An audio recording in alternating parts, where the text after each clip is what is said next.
تلنگانہ میں لوگوں میں کورونا کا خوف بڑھتا ہی جا رہا ہے۔ اسی خوف کے عالم میں ایک نوجوان نے مکان کے سامنے درخت پر اپنا چھوٹا سا مکان بنا لیا اور اس پر منتقل ہو گیا۔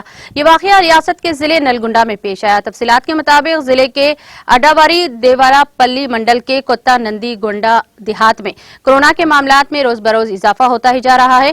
اس نوجوان جس کی شناخت راما شیوا کے طور پر کی گئی ہے، کورونا کے معاملات میں اضافے سے خوف کے سائے میں زندگی گزار رہا تھا۔ تاہم اس نے کورونا کے خوف سے خود کو محفوظ رکھنے کے لیے گھر کے سامنے لگے ایک بڑا درخت پر اپنا عارضی مکان تیار کر لیا اور اس میں منتقل ہو گیا۔ اس کا ماننا ہے کہ اس کے ارکان خاندان کی وجہ سے وہ کورونا کا شکار ہو گیا اور اسی لیے اس نے انوکھے طریقے ڈھونڈا اور اس کے دیگر 4 ارکان خاندان ہی مکان میں بھی مقیم ہیں۔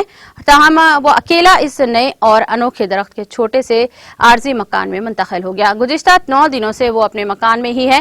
پینے کا پانی اور غذا اس کو نیچے سے ہی بھیجی جا رہی ہے۔ اس کا کہنا ہے کہ مکان میں صرف ایک ہی کمرہ ہے، اسی لیے اس کے دیگر سے کورونا سے متاثر ہونے کا خوف ہے۔ درخت کے اس انوکھے مکان کے ساتھ اس نوجوان کی تصویر سوشل میڈیا کے مختلف پلیٹ فارمز پر تیزی کے ساتھ وائرل ہو گئی۔